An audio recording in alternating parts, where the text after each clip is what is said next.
इस साल फसल बोने का काम तो समय पर हो गया। अब मौसम भी ठीक रहे तो मुनाफा वगैरह भी अच्छा जाएगा। आखिरकार वो दिन आ ही गया जिसका इंतजार हर चिड़िया को होता है। तुम खुश नहीं हो?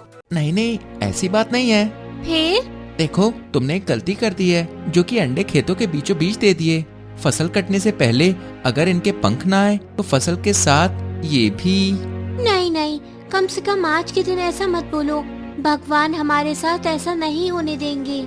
समय धीरे धीरे बीतता चला गया और चिड़िया के बच्चे भी बड़े होने लगे। खेतों में फसल पकने लगी। डुग्गू की चिंता भी समय के साथ बढ़ने लगी, लेकिन चिक्की को भगवान पर पूरा भरोसा था। ऐसे में एक दिन फसल तो अच्छे से पक चुकी है। अब बारिश से पहले इसकी कटाई हो जाए तो मुनाफा अच्छा होगा। कल पड़ोसी भी अपनी फसल काटेगा, उसी को कहूँगा लगे हाथ मेरी भी काटी दे। माँ, वो किसान कह रहा था कल पड़ोसी से कहकर पूरी फसल कटवा देगा। मैंने कहा था ना, ये सेफ नहीं है, लेकिन तुम थी कि तुमने मेरी बात ही नहीं सुनी। आप बताओ हम क्या करें? कुछ नहीं होगा, आप चिंता मत कीजिए। चिक्की ने जैसा कहा था वैसा ही हुआ। पड़ोसी आया, अपने खेत की फसल काटी और वो वहाँ से चला गया। अरे यार, मुझे पता था कि ये मेरा काम नहीं करेगा, इससे तो कहना ही बेकार है। कल अपने भाई को कहूँगा कि फसल काट दे। सुना वो क्या कह रहे हैं? हाँ, सुन लिया। अब चिल्लाना बंद करो, बच्चों को सोने दो। अगर एक भी जगह तो फसल कटे न कटे तो मेरे हाथ से जरूर कट जाओगे, देख लेना। यही गलती मैंने की होती तो जीना हराम कर देती मेरा। हाँ, तो अगली बार तुम अंडे दे देना, मैंने कौन सा रोका है। तुम दोनों झगड़ा बंद करो। उसका भाई कल नहीं आएगा खेत में। तुम्हें कैसे पता? वो उसने मेरे ऊपर पैर रख दिया था तो मैंने अपनी जान बचाने के लिए उसे काट लिया। पर घबराने की कोई बात नहीं है, जहर नहीं छोड़ा था मैंने। सुना सुना सुना, बोल रहे थे कैसे, मुझे कहा था ना भगवान हमारे साथ कुछ बुरा नहीं होने देंगे। इसी तरह कुछ दिन बीत जाते हैं। फसल को पक्के हुए अब काफी दिन हो चले थे। किसान अपना काम दूसरों पर टालता जा रहा था, लेकिन फिर मौसम बिगड़ने लगा। आज तुम लोगों के पास आखिरी दिन है। अगर आज अपना इंतजाम ना किया तो कल वो किसान आकर फसल काट ही देगा।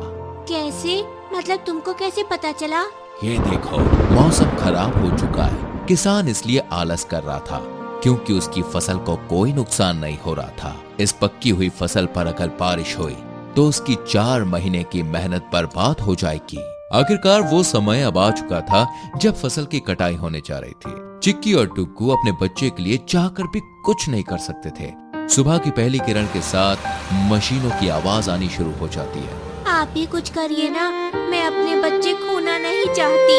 अच्छा, जब मैं बोल रहा था तब तो बहुत बड़ी बड़ी बातें कर रही थी तुम।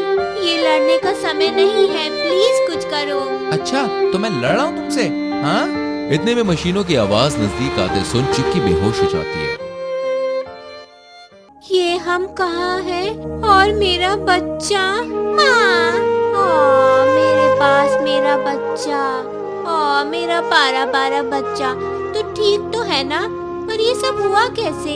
वही दुख, दर्द, पीड़ा, अफसोस। बताओ भी।